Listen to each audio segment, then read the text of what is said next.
IT 트렌드를 소개해드리는 사이언스 앤 IT 시간입니다. 네, IT 칼럼니스트 이호은 씨 나와주셨습니다. 안녕하세요. 안녕하세요. 네, 오늘은 어떤 주제로 이야기 나눠볼까요? 예, 오늘은 12월 3일은 유엔이 정한 세계 장애인의 날입니다. 그래서 오늘은 이 세계 장애인의 날을 기념해서요.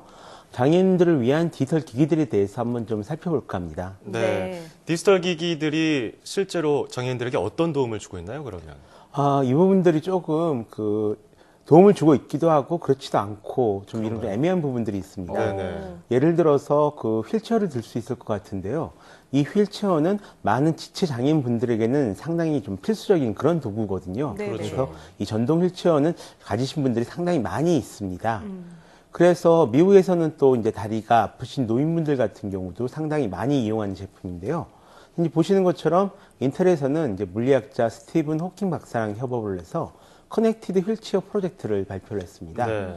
구동바퀴 4개에 보조바퀴 2개를 더해서 이제 6개의 바퀴를 가지고 있는 그런 스마트 휠체어인데요. 네. 네네. 탑승자의 심박수 같은 이 건강 데이터를 비롯해서 휠체어 상태 모니터링 기능 등이 탑재되어 있는 것이 특징입니다.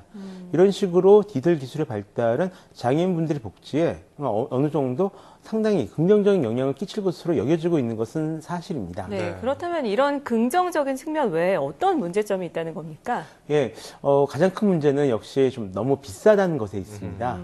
많은 사람들이 쓰지 않는다는 이유로 또 이제 이런 장애인 관련 기기들은 기술 발달도 좀 전체적으로 늦고요. 네. 가격도 상당히 비싼 편에 속합니다. 네네. 예를 들어서 물론 정부의 보조가 있기 때문에 실제로 이 가격을 주고 사진 않지만요.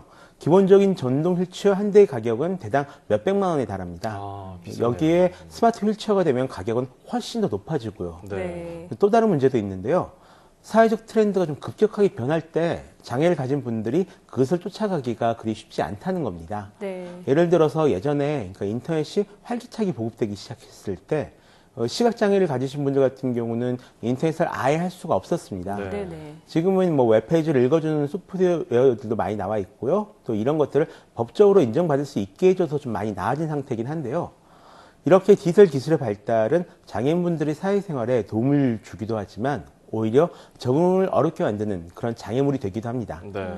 그나마 다행인 것은 이런 부분들을 조금 더 세심하게 살피려는 움직임이 요즘 곳곳에서 만들어지고 있다는 그런 것입니다. 네. 디지털 기술 발달은 장애인분들에게 도움이 되기도 하고 어느 면에서는 좀 좋지 않은 면도 보이고 있다 이런 말씀이신 것 같은데 그렇다면 어떤 부분이 이분들께 도움이 되고 있습니까? 예, 먼저 가장 최근 연구되고 있는 곳으로는 이제 외골격 로봇 기술이 있습니다. 네. 영화 아이언맨 등에서 보시는 것처럼 어떤 갑옷을 입고 신체를 좀 강화하는 것은 인간의 오래된 꿈 중 하나였는데요. 이런 꿈들이 조금씩 이제 실현되고 있습니다. 그러니까 팔이나 다리에 로봇을 장착해서요. 기능이 약해진 팔다리를 대신해주는 그런 것인데요. 네. 이런 것들을 외골격 로봇이라고 부릅니다. 네. 지금 보시는 것처럼 저분이 평생 하반신 장애 때문에 걸을 수가 없었던 분들이었거든요. 아, 그랬나요? 예, 네. 이런 장애인이 외골격 로봇의 도움을 받아서 지금 이제 걸어 다니는 모습을 이제 보실 수가 있습니다. 네. 이 단계까지 지금 연구를 지금 성공을 했고요. 네. 현재 시제품이 나와 있는 상태고 미국에 있는 병원이나 재활센터에서 시범적인 사용이 좀 이루어지고 있는 그런 단계인데요. 만약 이런 제품들이 상용화 되면 다리를 못 쓰시는 분들이나 또는 다리를 다쳐서 이제 재활 훈련이 필요하신 분들에게 꽤 도움이 될 수 있을 것으로 생각되고 있습니다. 네, 정말 큰 도움이 되겠네요. 네, 그런데 시각장애를 가진 분들을 위한 기기는 어떤 것들이 있을까요? 네, 일단 시각장애를 가지신 분들을 위한 제품은 다른 제품들에 비해서 훨씬 많이 나와 있는 편입니다. 일단 구글 보이스나 애플의 시리, MSA 코타나처럼 음성 입력 도우미들을 사용하는 것이 가능합니다. 지금 가지고 계신 대부분의 스마트폰에 이미 탑재된 기능인데요. 스마트폰에 음성을 입력하고 보이는 글들을 음성으로 다시 출력해주죠. 또 스마트 기기를 위한 점자 스타일 키보드도 나와 있습니다. 지금 보시는 이제 인프리스 슈퍼 키보드라는 제품인데요. 네네. 사용자가 스크린 위에 손가락을 올리고 미리 설정된 제스처를 이용해서 문자를 입력할 수 있는 그런 제품입니다. 네. 양 손가락으로 키보드를 입력하는 것처럼 타이핑해서 입력하는 것도 가능하고요. 네, 네. 지금 화면으로 계속 나오고 있는데 시각장애가 있는 분들도 키보드를 손으로 쳐서 사용할 수 있다는 거네요. 그렇죠.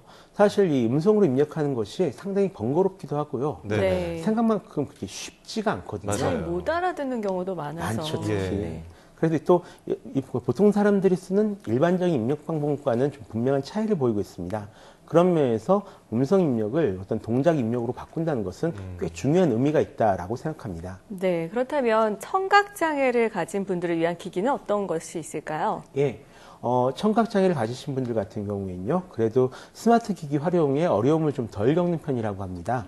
아무래도 이 스마트 기기들이 시각과 터치 위주로 만들어진 그런 이유 때문인데요. 그래서 SNS나 메신저 이용, 웹서핑 등에는 큰 어려움은 없습니다. 네. 또 급할 때는 메모장에 필기 기능을 이용해서 필답으로 이용하신 분들도 있다라고 하세요. 네네. 다만 수화를 해야 될 상황이나 소리를 들어야 하는 상황에서는 어려움을 좀 많이 겪으십니다. 예전에는 119 신고 같은 것도 이 수화로 할 수가 없어서 큰 어려움을 겪는 분들이 좀 계셨는데요. 네. 이런 분들을 위해서 소리를 자막으로 번역해주는 앱들이 있습니다. 네. 지금 보시는 것은 이제 인터넷 동영상 사이트 유튜브인데요. 이 유튜브에서는 자동 자막 기능을 지원을 합니다. 네네. 유튜브 화면 밑에 왼쪽에서 두 번째 좀 네모나게 생긴 아이콘을 클릭하시면 나타나는데요. 동영상에서 들리는 음성을 인식을 해서 그것을 자막으로 바꿔서 보여줍니다. 신기하네요. 예, 또 가끔 이제 자동으로 번역까지 해서 이제 보여주는데요. 영화와 같이 많이 쓰는 말들은 그 인식률이 상당히 높습니다. 다만 아직 한국어 지원은 좀 많이 미약한 편입니다. 우리나라 말도 빨리 적용이 됐으면 좋겠는데 그렇죠.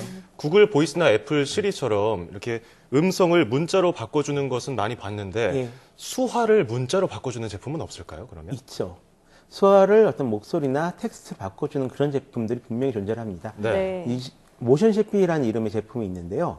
이 제품 같은 경우는 수화를 3D 센서로 인식을 하고 인식된 수화를 문자나 소리로 바꿔주는 그런 제품입니다. 네. 사실 이 청각장애인분들에게 가장 중요한 것은 원할 때 즉시 의사소통하는 그런 일인데요.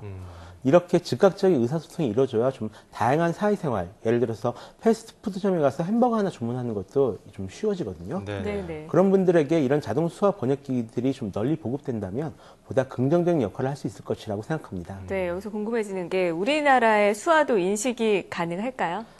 그게 아쉽게도 그렇지가 않습니다. 이 나라마다 이 수화도 조금씩 다른데요.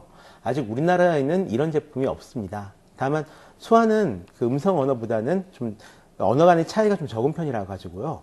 데이터베이스만 확충하면 한국어로 이런 제품을 만드는 것도 크게 어렵지는 않을 것으로 보입니다. 네, 어서 빨리 우리나라에서 불편을 겪는 분들도 이런 네. 시스템이 잘 갖춰져서 도움을 받았으면 참 좋겠네요. 네. 자, 미국이나 유럽 등 선진국의 가장 큰 특징은 장애인과 어린이를 위한 기반 시스템이 잘 되어 있다는 건데요. 우리나라에서 장애인을 위한 신기술이 많이 개발돼서 전 세계 장애인들을 섬길 수 있게 되길 기대합니다. 이를 위해서 정부에서도 장애 극복 기술 개발 기업의 지원을 아끼지 않았으면 좋겠네요. 지금까지 이효훈 IT 칼럼니스트와 함께 말씀 나눠봤습니다. 고맙습니다. 고맙습니다.